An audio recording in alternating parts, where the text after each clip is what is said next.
Thank you for watching, liking, commenting, sharing, and subscribing right now. Hello world, I'm Chris Pirillo, and this is the Locker Gnome Daily Report, or TLDR for short, your daily dose of tech news, gadget views, and answers that you can use. You might be able to use this hoodie too, from staticstuff.com. That's right, I'm unleashing my inner Sheldon. Do my cheeks look red? It could be related to the fact that I'm drinking cowboy coffee porter. I picked this up at the grocery store last night. The Locker Gnome Daily Report is brought to you by GoToAssist from Citrix, with all the IT support tools you need integrated into one cloud-based product. Easily log incidents and resolutions with Service Desk, quickly troubleshoot problems with GoToAssist's remote support, and set proactive alerts through GoToAssist monitoring so you're first to know about any issues. For a free 30-day trial, visit GoToAssist.com, click the Try It Free button, and use the promo code Pirillo. And before I forget, Static Stuff also sent me this. Don't cross the streams! You thought about it, didn't you? Can Windows 8 save Microsoft? That was the question that was indirectly asked by one of our guest bloggers today on LockerGnome.com. Here's the thing. Sean had a computer running Windows 7 and he wasn't happy with it at all. But as soon as he upgraded to Windows 8 on that machine, he was substantially happier because that machine had a touchscreen. And what have I said about Windows 8 before? It's optimized for touchscreens. In fact, if you have Windows 8 running on a non-touchscreen device, you're probably a little frustrated, aren't you? Okay, even if you're not frustrated, do you think Windows 8 can turn Microsoft around? Because the stock has been flatlined for a while. And yes, before you ask, Windows 8 runs Flash. Get it? It's Flash reference, different Flash. And one platform that still doesn't support Flash, iOS 6.1. Apple just released it today. Go ahead, check for updates. Download it, install it. You'll be happy, I think. Does CPU gigahertz rating matter? You ever notice that a newer CPU running at 2 gigahertz runs faster than an older CPU at 3 gigahertz? It's because the processors become more efficient over time. It's kind of like the megapixel myth. Bigger isn't always better. More often than not, you're better off with newer and slower than older and faster. Those were air quotes because, of course, you heard me explain it a couple of seconds ago. Is CPU overclocking safe? That was a question asked by Mr. Nekopan on LockerGnome.net. Well, the trick to overclocking is properly balancing system cooling with performance. So generally speaking, if you do it the right way, overclocking can absolutely be safe. Keep in mind, however, you may be inducing more wear and tear on that processor. Still, it's kind of fun! It's like anything in the modding community. Why not?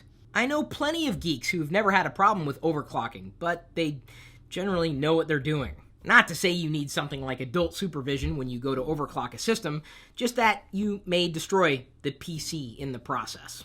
Is it worth doing? Well, it depends. Do you want to try it? If so, then it's worth doing. We had a question that was submitted on LockerGnome.com this weekend. Why are digital download rentals so expensive? Trust me, you're not the only one to ask that question. To me, it boils down to a matter of convenience.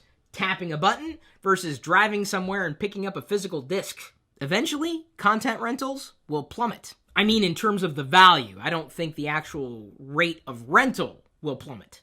Rawl95 asked, how do you stream from one computer to another wirelessly for free? Now, he's talking about media streaming in general, in which case I would recommend VLC. Of course, there's plenty of software and services available to do something similar to that. If you wanted to stream your actual desktop from one computer to another, you could use something like VNC. Mind you, VNC would be a protocol. It's VLC, right? Not VLIC? VLIC! Hey guys, if you're still paying attention, thanks for the likes, but I wanted to ask you, when should I unbox this? Well, the Windows Phone 8X. I can do it at some point this week, but when? What day would work best for you? Let me know in the comments. Facebook app for iOS gets voice and video recording, voice message support, and improved nearby tab. So we can send each other voicemails on Facebook? Well, I guess it's a bit more convenient. Apple's allegedly set to release an additional iPad model, a 128 gig version. I've been waiting for additional storage for years! And the thing is, it'll look exactly like this, and only cost $100 more than the 64 gig version. Well worth the money. If you've been waiting for Apple to release a larger iPhone screen, you might want to kick this project. Magsee. My brother Adam sent me the link earlier, and the idea is this thing sits atop the iPhone and is a magnifying glass for it. But it only has $307 pledged of a $20,000 goal. So far. Will you kick it? Wow, my voice got kind of high there. What's in this stuff? As we mentioned last week in a Locker Gnome Daily Report, unlocking cell phones is now illegal in the USA. But if you want to sign the petition on We the People, you can. A petition to get the White House to look into making unlocking cell phones legal. 30,000 signatures down, 70,000 to go.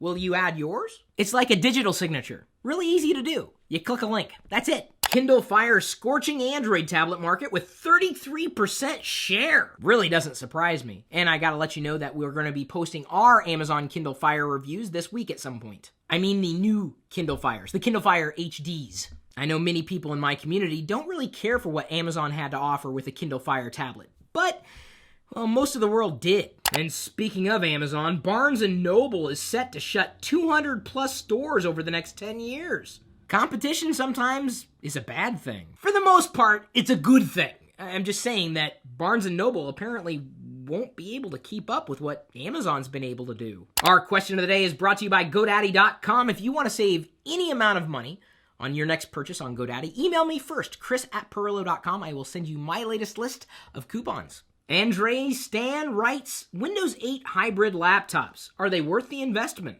And my answer, yes and no. I mean, there's nothing inherently wrong with Windows 8. Just because most of the market doesn't care about it doesn't mean that it's bad. And the idea of a hybrid laptop, something like the Lenovo Yoga, is certainly exciting.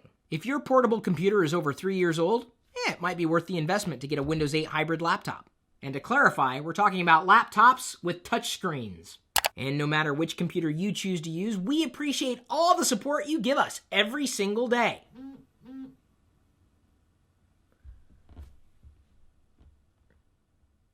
All right, which one of these phones vibrated? Thanks again for liking, thanks again for sharing, thanks again for commenting, and thanks again for subscribing. We'll see you later.